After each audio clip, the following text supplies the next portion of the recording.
There's a touch of humor, there's some haunting elements in it, the Reaper collecting somebody at a funeral, we have a cute and cozy tea shop.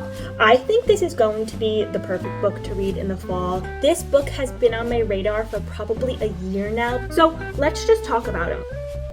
Welcome back to my channel. Today I want to go over all the books I hope to read this fall. For this video, I have a mixture of fantasy and cozy reads, a little bit out of my comfort zone because I don't read a lot of fantasy, but I am excited. This is always the perfect time of year to get into those magical, fantastical worlds. Also, I hope you appreciate my one and only autumnal decoration. I have absolutely nothing here with me in California. Granted, one of my favorite colors is orange, so a lot of our apartment is burnt orange and warm yellows and autumnal tones. So we'll say that that's my decorating for this season, but other than that, this is my precious and adorable little decoration that I thrifted. It's an old placemat, but it's like cardboard. It's not cardboard. It's like a cork material or some sort. When I saw it, I had to get it because look at it. They just don't make stuff like that anymore. And it's dated 1998. So truly vintage. Gotta love it. Thought I'd decorate even though we're not even in October yet. But you know what? Why not set the mood, make it cozy, make it cute, and the perfect setting for all the books I hope to read this fall.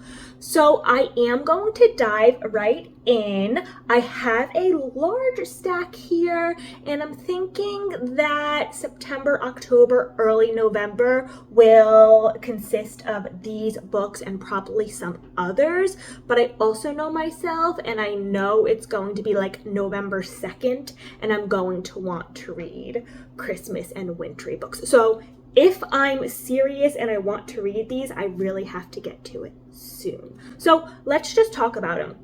A book I've been wanting to read for a really, really long time. One that I had on hold at my library for a while too. Glad I actually made the trip myself because the catalog online was saying it wasn't available. I checked the shelves yesterday. It was in fact there. So I'm glad I got my hands on Divine Arrivals by Rebecca Ross. I have seen this all over the place, and I am so intrigued by the premise of this story. From what I understand, it's a YA fantasy. It's about two aspiring journalists. I believe they're enemies, and there's also this vein of gods at war.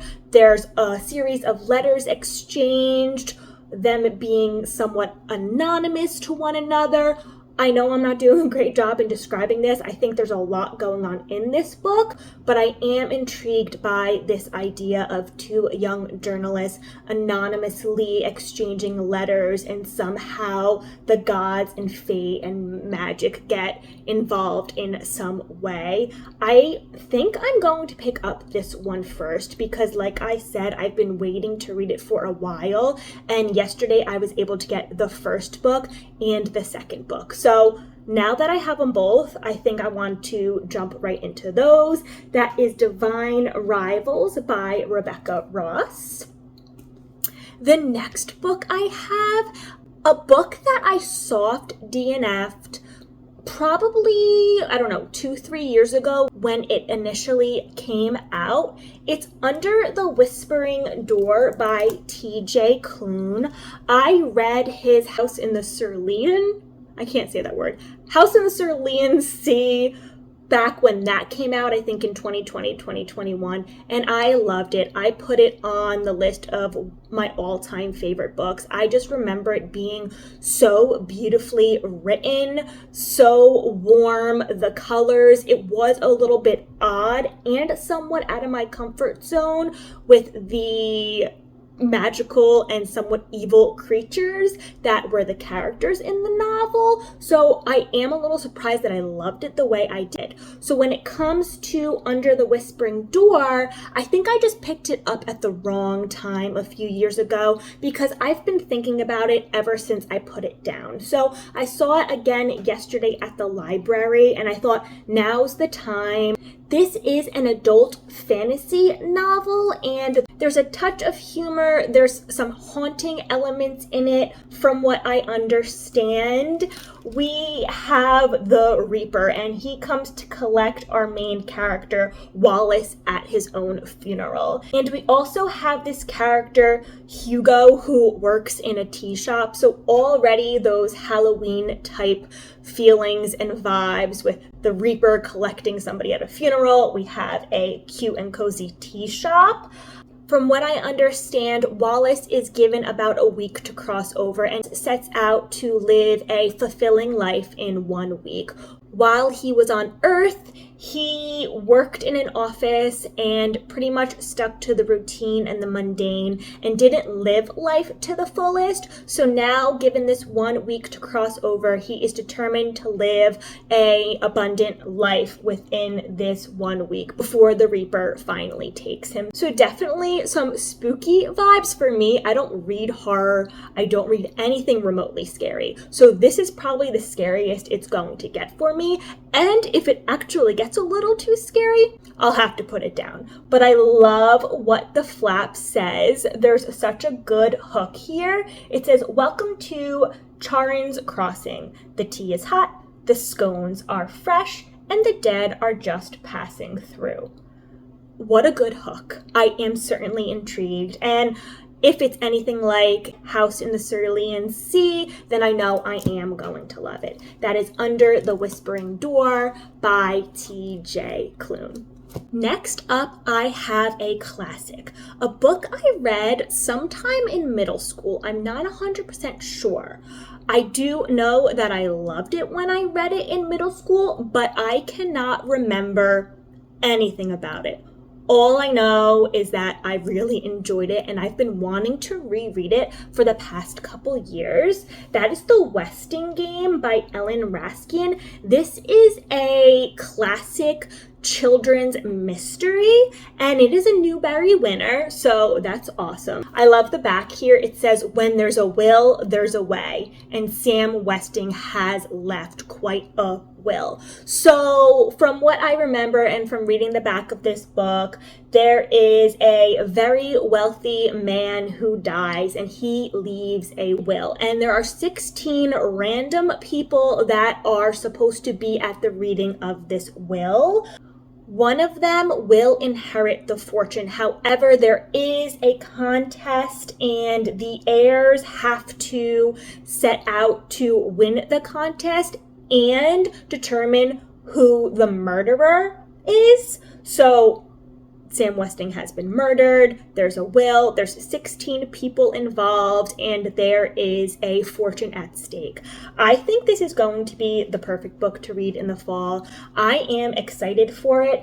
Again, out of my comfort zone, I typically don't read mysteries, but I think this is going to be appropriate enough for me. A mystery that's not too intense. Again, it is a children's classic mystery, so it shouldn't be too scary. So I am hopeful for that. And again, I read it when I was in middle school, so if I don't have any memories of being scared back then, I think I'll be perfectly fine now. That is The Westing Game by Ellen Raskin. Also, can we just appreciate how worn and old this book is? I love this copy. This is just, I think it's going to make the reading experience even better. To be able to fully open up this book and read it the way it's intended to be read adds to it, adds to the whole vibe and experience. Next up, I have The School for Good and Evil by Saman Chainani. I'm not sure how to say his last name.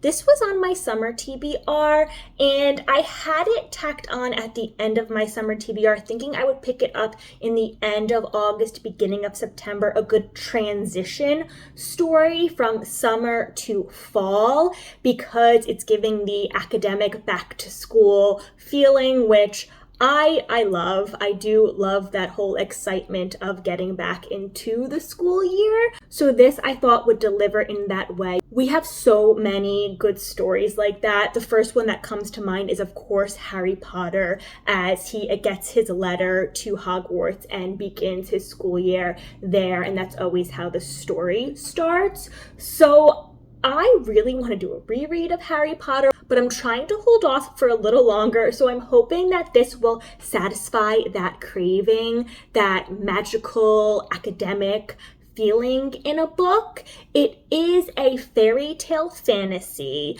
and it is supposedly about a young princess and a young witch who are kidnapped by the master of the school for good and evil. Sophie, our princess, she wants to go to this school, so she kind of positions herself to be abducted, whereas we have our other character, I think her name is Agatha, and she's just trying to lay low. She's a little darker, a little more introverted. She has no interest in anything like that, and she happens to see her friend Sophie being kidnapped by the schoolmaster. She goes out to save and rescue Sophie, but in that process, she also gets taken away to the school for good and evil. This school trains heroes and villains in the fairy tale realm.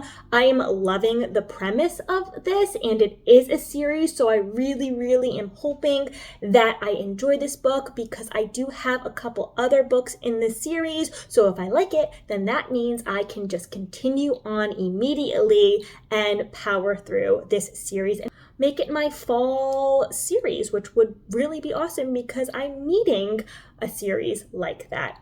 That is The School for Good and Evil. I am so excited for the next book. This book has been on my radar for probably a year now, but only recently has been published, and it is the Hotel Balzaar by Kate DiCamillo. Can we just take a moment to appreciate that cover? She always has gorgeous illustrations on her cover and in her books.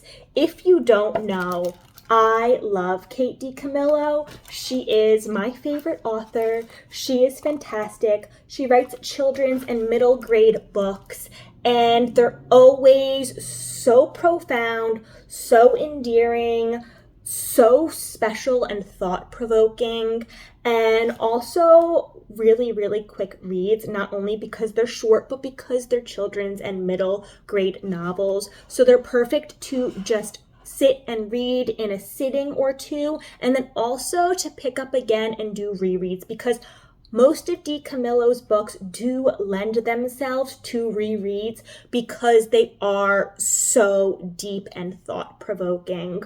This is the Hotel Balzaar. It is in her series, the Normandy Tale series. So the first book she came out with in this series was The Puppets of Spellhurst, I believe it was called, and I did enjoy that book when I read it a few years ago. And this is the second book in that world. I believe she's just retelling classic tales.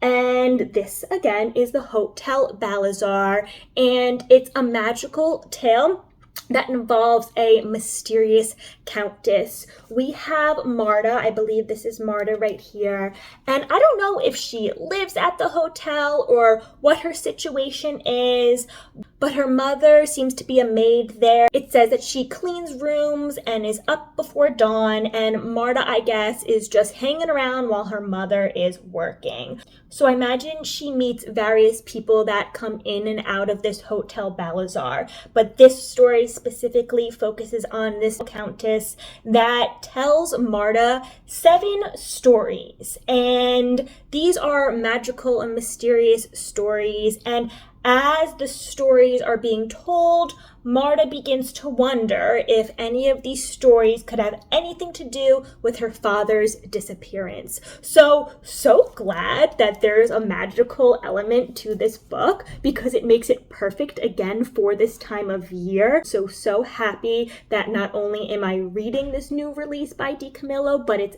this time of year where it's perfect to read those magical and mysterious books. So excited for this one. Have not picked up a DiCamillo book in a while. So this one I might pick up soon. I will be starting again with Divine Rivals, but who knows, I might be switching back and forth Divine Rivals and The Hotel Balzaar by Kate DiCamillo. Last but not least, on my fall TBR, I have the Ex Hex by Erin Sterling. I'm not sure about this one. This one may not be for me, but I do want to try it. I've heard good things about it. I just don't know the spice level and the horror level. I doubt it's too scary, but I try not to dabble in anything too paranormal because I don't do that at all. So if this at any point crosses that line, I'm going to have to put it down, but I do want to try it out. It looks cute. It is about Vivi, a witch, and she curses her ex-boyfriend. And though that curse is supposed to be somewhat harmless, it actually takes a turn for the worse and comes back to haunt her. When I was reading the description, it does give that cozy Halloween setting that I at least look for in a seasonal read, with scented candles, orchards, and a somewhat small town. I love that idea. I think that is the quintessential fall story, whether it's a book or a movie. You really want it to be a small town. So I am going to give this a try, The Ex Hex by Erin Sterling. I do have the second book in this series as well. I think it's called The Kiss Curse. That is at least what the back of the book is showing, but my copy is over there and I can't see it because it is covered by my adorable puzzle I started last night, but that's for a different video. So yes, The Ex Hex by Erin Sterling is the last book on my fall TBR. I have quite the stack here. I am so excited for all of these books. I wish that I was a speed reader and I could just read them all right now. I am not a speed reader. I am actually a pretty slow reader, but then I guess that means I can just savor the story a little longer. I'm trying to look at the bright side here. If you've read any of these, please let me know in the comments. Hype them up for me more than I've hyped them up for myself, because I am going to need a little encouragement to get to all these books. They're not the longest, but because, again, they're out of my comfort zone, mysteries and fantasies and magical stories, I feel like I might be a little intimidated when it's time to actually open the cover of these books. Also, I am finishing up a few books that I've already started, so I really do need to get to it if I want to complete these before November. So let me know, have you read any of these? Which ones should I prioritize?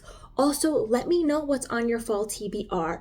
I already started curating a list of fall books I want to get to next year. Books I know I won't be able to get to this year. So please let me know what your seasonal fall books are so I can add them to my TBR for next year, because I am thinking ahead and I'm already excited for all the seasonal books and possibilities.